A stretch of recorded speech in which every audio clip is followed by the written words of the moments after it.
She kills with a single breath, yet men fall in love with her at first sight. For over 600 years, travelers in Japan's mountain regions have whispered about encounters with an impossibly beautiful woman who appears in blizzards. Her skin luminous as moonlight, her hair flowing like liquid shadow, her touch promising both ecstasy and death. She's the Yuki Onna, the Snow Woman, and her legend reveals one of humanity's most dangerous contradictions: our fatal attraction to beautiful things that can destroy us. But here's what will shock you: this ancient spirit of winter has quietly conquered the modern world. From Pokemon to Hollywood horror films, from anime romance to global gaming franchises, she's become one of Japan's most influential cultural exports. Yet most people who encounter her modern incarnations have no idea they're meeting a supernatural entity whose original stories were so terrifying that parents used them to keep children from venturing out in deadly snowstorms. How did a murderous mountain spirit transform into a beloved icon of supernatural romance? And what does her evolution tell us about our changing relationship with the beautiful, the dangerous, and the unknown? The most famous encounter with the Yuki Onna begins with two men who should have died in a blizzard but didn't, and one of them would spend the rest of his life wishing he had. Minakichi, a young woodcutter, and his elderly master Mosaku were caught in a winter storm so violent it seemed to tear reality apart. Finding shelter in a ramshackle ferryman's hut, they huddled together as the temperature plummeted to bone-breaking cold. Old Mosaku, exhausted by decades of labor, fell into the deep sleep of the utterly spent. But Minakichi lay awake, listening to what sounded like voices calling in the storm. Then the door exploded open. She glided through the swirling snow like something from a fever dream, tall, graceful, wearing white robes that seemed to glow with their own light. Her skin was translucent porcelain, her hair flowed like liquid obsidian, and her eyes held the pitiless depth of winter itself. This was no human woman. This was winter given form, death wrapped in impossible beauty. Without a sound, she approached sleeping Mosaku. Leaning over him with tender care, she parted her lips and exhaled a stream of glittering white mist. Instantly, frost formed on his hair and beard. His breathing simply stopped. Ice crystals spread across his skin like delicate silver lacework, and within moments, he was perfectly preserved in death, a sculpture of ice and flesh that would never decay. Minakichi watched in paralyzed terror as she turned toward him. Her face drew closer, and he felt the deathly cold radiating from her skin. He was certain his end had come. But then something impossible happened. Her expression changed. The pitiless cold in her eyes flickered with what might have been mercy. "I was going to kill you," she whispered, her voice like wind through pine trees. "but you were so young, so beautiful. Your life burns bright and warm." She paused, studying his face. "I will spare you, but only on one condition. You must never speak of what you have witnessed tonight. If you tell anyone at all, I will know, and I will find you." Her form began to shimmer, becoming one with the swirling snow. "Remember, Minakichi, some secrets are meant to die with those who keep them." She dissolved into the storm, leaving only the frozen corpse of his master and a promise that would haunt him for the rest of his life. A year later, when the trauma had faded to nightmare-like memories, Minakichi met Oyuki on a spring evening when cherry blossoms painted the mountain paths pink and white. She claimed to be an orphan traveling to find distant relatives, a common story in those days of scattered families and economic hardship. But there was nothing common about Oyuki. Her beauty was otherworldly, pale skin that seemed to glow in twilight, eyes that held depths he couldn't fathom, and a voice like silver bells. Something in her profound loneliness touched Minakichi's heart, and what began as offering shelter for a night became permanent when his mother fell under her spell. Love bloomed between them like flowers after winter's end. Oyuki proved to be everything Minakichi had dreamed of in a wife: intelligent, devoted, and blessed with an almost supernatural ability to manage their household. Their rice stores never seemed to run low, their garden produced impossible abundance, and their home remained warm even during the harshest winters while neighbors struggled with the cold. Their children arrived one by one, each more beautiful than the last, all inheriting their mother's luminous pale skin. The village women marveled at how Oyuki seemed immune to aging. After years of marriage and childbirth, she remained as youthful as the day Minakichi first met her. 10 years passed in perfect happiness.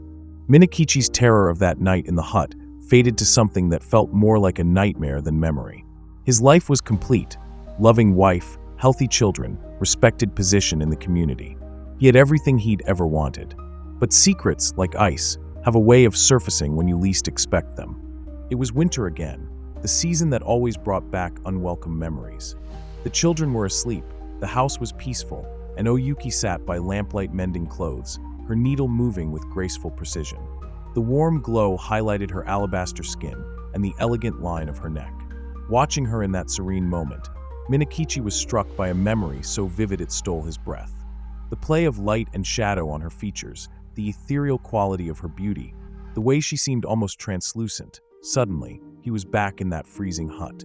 "You know," he said softly, the words escaping before he could stop them. "Seeing you like this reminds me of something that happened when I was young. I saw a woman then who was as beautiful and as pale as you are. In fact, she looked remarkably like you." Oyuki's hands stilled on her sewing. "Tell me about her," she said in a voice gone strangely flat. And so, after a decade of keeping his promise, Minakichi broke it. He told her everything: the storm, the supernatural woman, the promise he'd kept for 10 years. As he spoke, he felt relief, as if a weight was finally lifting from his shoulders. When he finished, Oyuki sat motionless. Then she set down her sewing and rose to her feet. When she looked at him, Minakichi's blood turned to ice. Her features hadn't changed, but the warmth that had always surrounded her was gone, replaced by the pitiless cold he remembered from that terrible night. "It was I," she said in a voice no longer gentle, but like winter wind through bare branches. "I am the one who killed your master. I am the one who spared your life. And I warned you never to speak of it." Her form shimmered and changed, becoming translucent like ice in sunlight. Frost formed on the floor around her feet as her hair whipped in an invisible blizzard. "I should kill you now," she continued, her voice rising to a shriek like a winter storm. "But our children sleep in the next room. They are innocent, and they need their father." She moved toward him, and the temperature plummeted so rapidly his breath came out in white clouds. "You must care for our children. Love them, protect them, never let them suffer. If you fail them, I will return, and there will be no mercy." Her voice became the howl of wind as her form dissolved into white mist that swirled toward the ceiling. But just before she vanished, Minakichi heard something else in her voice, not just rage, but heartbreak. The sound of someone who had dared to love and found only betrayal. "Remember," her fading voice whispered, "some promises should never be broken." She was gone, leaving only melting ice patches and the lingering scent of winter. Minakichi was alone with his children, the warmth of his life extinguished forever. This tale of love, betrayal, and supernatural vengeance emerged from Japan's mountain villages over 600 years ago. But it was Lafcadio Hearn's 1904 collection Quaiden that introduced the Yuki Onna to the world. Hearn, a Western writer who made Japan his home, recognized the universal appeal of a story that explored love crossing impossible boundaries.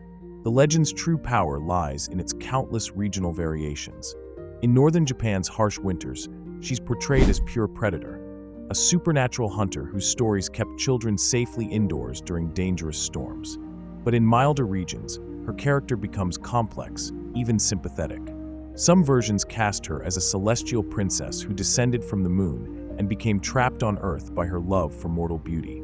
Others tell of a mother figure who tests travelers' compassion, rewarding kindness and punishing cruelty. In certain tales, she's not supernatural at all, but a human woman whose tragic death gave her extraordinary power to protect others facing winter emergencies.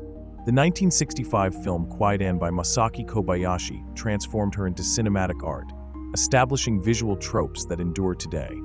The flowing white robes, otherworldly makeup, and graceful movement that suggests floating rather than walking. This imagery became the template for depicting supernatural beauty worldwide. But it's her evolution in modern pop culture that reveals her true adaptability. In anime and manga, she's been reimagined countless times. As a shy teenager struggling with dangerous powers in Rosario Plus Vampire, as a protective guardian in Nura, Rise of the Yokai Clan, even as Frostless in Pokemon, the ultimate domestication of a once terrifying legend. Video games embrace both her danger and her tragedy. In Nioh, she's a formidable boss whose ice attacks mirror the folklore, while her backstory adds emotional depth. Western adaptations often struggle with her cultural specificity, sometimes reducing her to a generic ice villain. but the best recognize that her power comes from symbolizing the complex relationship between beauty and danger. Why has the Yuki Onna conquered hearts worldwide while other Japanese spirits remain obscure? The answer lies in what she represents: the beautiful outsider who can never fully belong to the world she longs to join. Modern interpretations emphasize themes that resonate globally: the pain of being different, the tragedy of love that crosses impossible boundaries, the dual nature of forces that can both nurture and destroy. She's become a metaphor for anyone who has ever felt like an outsider, caught between worlds, capable of both love and unintentional harm. Contemporary creators often portray her as empowered rather than cursed, a being who makes deliberate choices about using her abilities. She embodies feminine power that refuses conventional constraints, beautiful but not passive, nurturing but not weak, capable of both creation and destruction. Her visual iconography has entered the global vocabulary of supernatural beauty. The pale skin that glows with inner light, the graceful otherworldly movement, the combination of allure and danger. These elements appear not just in direct adaptations, but in countless contexts where creators want to evoke beauty touched by the supernatural. The Yuki Onna's cross-cultural appeal reflects our universal fascination with beings who exist on the boundary between human and non-human worlds.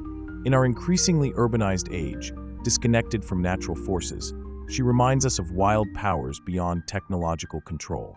She represents both our fear of these forces and our deep longing to reconnect with them. The remarkable journey of the Yuki Onna from medieval mountain folklore to global pop culture icon reveals something profound about mythology's power to speak to universal human experiences. Her story has survived 6 centuries because it touches themes that transcend cultural boundaries: the terrible beauty of nature, the complexity of love, the pain of isolation, and our eternal struggle to find warmth in a world that can be both nurturing and hostile. She gave face and form to winter's dual nature, the season that brings pristine beauty and deadly danger in equal measure. But as her legend evolved, it revealed deeper meanings. The ultimate outsider story, the tragedy of love that cannot overcome fundamental incompatibility, the beautiful, dangerous things we're drawn to despite knowing better. Today's Yuki Onna serves functions beyond entertainment. She's a reminder that folklore continues to address essential human needs. We may not need warnings about winter travel anymore, but we still need stories about feeling different, about impossible love, about finding beauty in dangerous things. In a world increasingly dominated by artificial intelligence and virtual reality, where the line between human and non-human blurs daily, the Yuki Onna's story feels more relevant than ever. She represents the eternal question: what happens when we love something whose very nature makes our love impossible? Her white robes still flow in digital winds, her pale beauty still captivates new generations, and her tragic tale still resonates with anyone who has ever felt caught between worlds. The Snow Woman's greatest magic isn't her deadly breath. It's her ability to make us feel less alone in our own beautiful, dangerous humanity. Some legends fade with time, but like the winter snow that returns each year, renewed yet eternal, the Yuki Onna continues to haunt our stories, our screens, and our dreams. She is winter's gift to the world, beautiful, deadly, and utterly unforgettable.